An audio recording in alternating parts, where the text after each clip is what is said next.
Le podcast qui met en lumière les projets du territoire, c'est avec Clément et Sébastien dans le micro aux initiatives sur Happiness. Bonjour et bienvenue sur Happiness dans le podcast Le micro aux initiatives. Moi c'est Sébastien et je suis avec Clément. Salut Clément. Salut Sébastien. Et aujourd'hui, nous allons accueillir 2 projets sur le territoire. Mais avant ça, je vais demander à nos 2 stagiaires du jour de se présenter. Et on va commencer par Charline. Moi, c'est Charline et je suis stagiaire chez Catalyse. Ensuite, Swan, je suis aussi stagiaire chez Catalyse, donc avec Seb. eh bien, bienvenue à tous les 2. Bienvenue à vous. Et on va accueillir notre premier projet du jour. C'est Valentin pour le projet Adapt & Go. Salut Valentin. Bonjour à tous, donc Valentin Josserand, gérant de Adapt & Go, du projet que je vais vous présenter d'ici peu. Ok.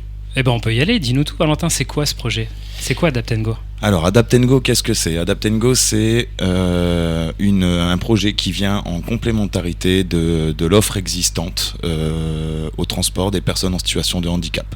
L'idée, c'est pas de renouveler, c'est pas de remplacer ce qui existe déjà et ce qui fonctionne. C'est vraiment de compléter l'offre et de mettre à profit notre expertise, notre expérience en tant que travailleurs sociaux, en tant qu'éducateurs auprès de personnes en situation de handicap. Donc on est 3 collaborateurs qui sont à l'origine du projet et l'idée c'est de pouvoir travailler ensemble sur du transport des personnes en situation de handicap et de l'accompagnement. Donc je peux développer un petit peu si besoin. Oui, je vous laisse. Bien sûr. Je crois que le projet à l'origine il vient d'un constat, c'est qu'il est très difficile aujourd'hui de trouver un transporteur formé pour transporter des enfants en situation de handicap. Alors exactement. En fait, il y a des personnes il y a des sociétés qui font du transport de personnes en situation de handicap, mais qui ont comme principal bénéficiaire des personnes à mobilité réduite, par exemple, et qui ont parfois des difficultés quant aux personnes ayant des troubles psychiques, des troubles qui peuvent développer des comportements difficiles à gérer au sein du véhicule et c'est là où nous du coup on peut intervenir.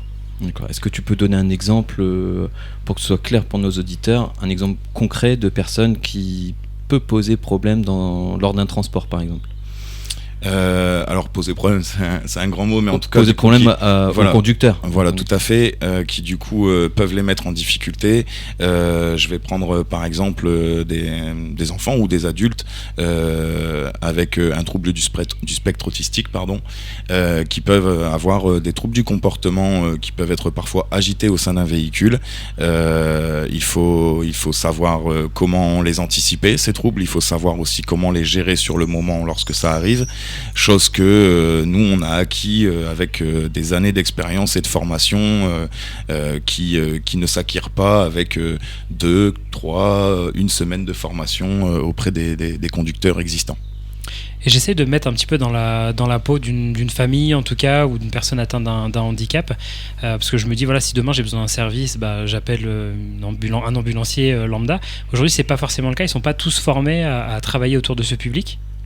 Alors non, de plus en plus. Alors, ça fait quelques temps que du coup, nous, on s'est diffusé sur les réseaux et on s'aperçoit qu'il y a des mouvements qui se font au sein des structures, au sein des sociétés existantes dans le transport de personnes en situation de handicap, où justement, il y a des petites sensibilisations qui sont mises en place, des choses comme ça qui commencent à se développer. Alors, on va pas dire que c'est grâce à nous, loin de là l'idée de se récolter les lauriers, mais par contre, est-ce que peut-être du coup il y a eu une prise de conscience sur justement ce petit manque qui peut y avoir en prise de considération de certains handicaps qui sont parfois invisibles et qui ont du coup, oui en effet, peut-être un manque de formation chez les ambulanciers, chez les transporteurs déjà existants, et que nous on se dit justement que cette expérience-là qu'on a pu acquérir au cours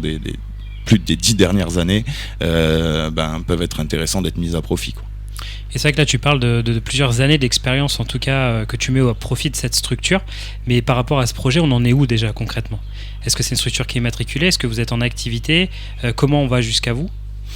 Donc du coup la société est créée, le lancement d'activité, si tout va bien, alors je dis si tout va bien parce que du coup on a traversé pas mal de péripéties si je puis dire, Sébastien pourrait en parler, il nous suit avec Catalyse depuis maintenant 2 ans, donc si tout se passe bien, on espère pouvoir ouvrir en septembre, lancer l'activité du moins, parce que l'ouverture de la société est faite, et donc oui, on a notre activité 10 ans de travail de travailleurs sociaux dans le médico-social qui nous permettent aujourd'hui justement de pouvoir mettre ça à profit pour les personnes. Ok, donc on sait que, comme tu le disais, vous avez traversé pas mal de péripéties. C'est un projet qui date pas d'hier, ça date d'un peu plus de 2 ans. Et aujourd'hui, qu'est-ce qui vous freine dans le lancement de l'activité ? Ce qui nous freine, c'est clairement les finances concrètes, c'est-à-dire d'avoir une trésorerie suffisante pour pouvoir payer nos véhicules, fonctionner sur les premiers mois, j'ai envie de dire, puisque on sait que ça peut mettre un certain temps avant d'avoir les premières rentrées d'argent de la part de nos bénéficiaires. Donc c'est ça qui nous bloque entre guillemets. Donc là, si vous voulez, on doit repasser en commission initiative somme pour pouvoir peut-être avoir un prêt d'honneur qui nous permettrait justement d'avoir un peu de fonds de trésorerie et de pouvoir justement lancer la location des véhicules. Donc si même il y a certaines concessions qui nous écoutent et qui veulent refaire des propositions, même si on en a déjà, on est toujours preneur et c'est toujours bon à prendre.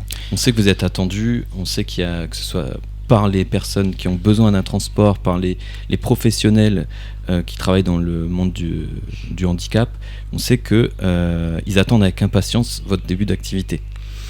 Donc en effet, on a pu questionner beaucoup autour de nous, puisque étant déjà dans le milieu du médico-social, au-delà des structures qui font appel à nous déjà sans avoir encore ouvert, on a aussi la chance de pouvoir discuter avec beaucoup de familles, beaucoup de proches aidants, qui du coup eux-mêmes, donc l'idée si vous voulez c'est de répondre aux besoins des structures mais aussi aux besoins des particuliers, et donc les familles, les proches aidants pourraient nous contacter directement pour réaliser des transports.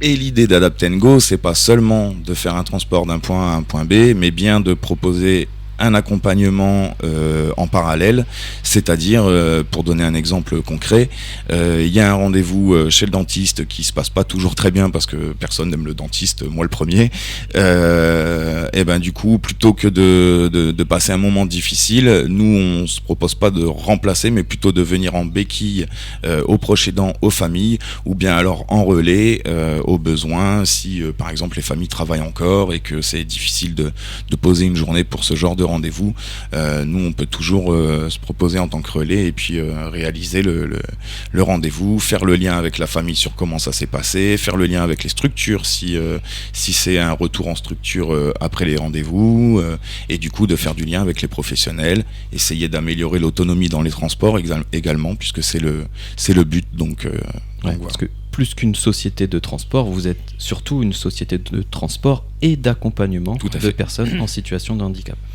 Tout à fait, donc on est sur les réseaux, que ce soit Facebook, LinkedIn, Instagram également, et donc comme vous pourrez le voir, on a des descriptifs, on a des choses bien précises qui développent un petit peu justement tout ce que je suis en train d'expliquer, et qui peuvent justement vous donner les précisions nécessaires quant à notre activité exacte. Et puis bien sûr, n'hésitez pas, on est joignable, on peut rester facilement en contact, et puis justement, je rebondis là-dessus parce que c'est intéressant. Est-ce que tu peux nous refaire peut-être une petite synthèse de la roadmap ? Je sais que Sébastien adore quand je parle de roadmap. C'est Camille qui va adorer. Grosso modo, on l'a dit, il y a des gens qui attendent après à ce que ça soit en route. On en est où justement, et on sera en activité à 100% à partir de quand selon toi ?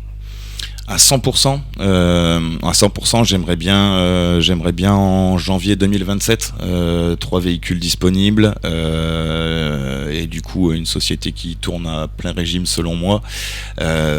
Au vu des demandes auxquelles on fait face, je pense que du coup voilà, ça peut aller très vite. Je pense aussi que on arrivera peut-être à imaginer même un développement d'autres véhicules, mais en tout cas là dans l'état actuel des choses, un lancement en septembre avec du coup en janvier un développement de 1 voire 2 véhicules supplémentaires.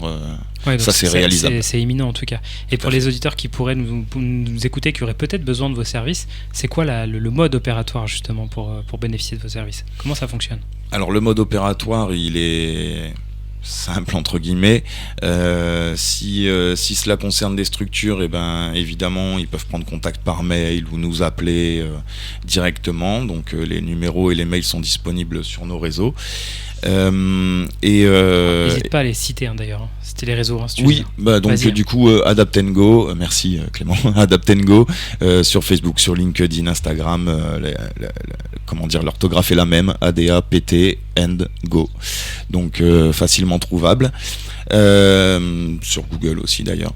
Donc du coup n'hésitez pas. En ce qui concerne les structures, donc vous pouvez prendre contact avec nous directement. On fait le point ensemble sur les besoins et sur ce qui est possible, envisageable. Et concernant les particuliers, c'est un peu le même système. Donc mail ou par téléphone. Le numéro de téléphone est également disponible sur nos réseaux. Et puis en ce qui concerne du coup les financements, on a la possibilité de faire les démarches avec vous pour avoir du coup des soutiens de la MDPH, donc de la maison départementale des personnes en situation de handicap, qui peuvent du coup parfois en tout cas donner un apport aux aidants. Un vrai service d'accompagnement en plus effectivement d'avoir la casquette de transport et l'expérience, vous l'aurez compris. Nos amis stagiaires de Catalyse, est-ce que vous avez tout compris? Est-ce que c'est ok pour vous? Est-ce que vous avez des questions à poser à Valentin? Ça a l'air clair en tout cas. C'est un projet que je connaissais moins, mais c'est assez clair, assez complet. Est-ce que tu avais dit qu'on pouvait te trouver aussi sur Google, donc il y a un site? Alors le site est en cours de fabrication. D'accord. Mais en tout cas quand tu tapes Adapt & Go sur Google, tu retrouves le lien Facebook, le lien LinkedIn.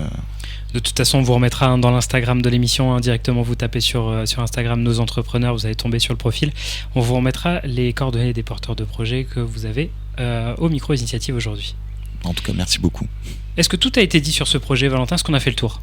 Je crois qu'on a fait le tour. S'il y a d'autres questions, je suis ouvert, mais en tout cas...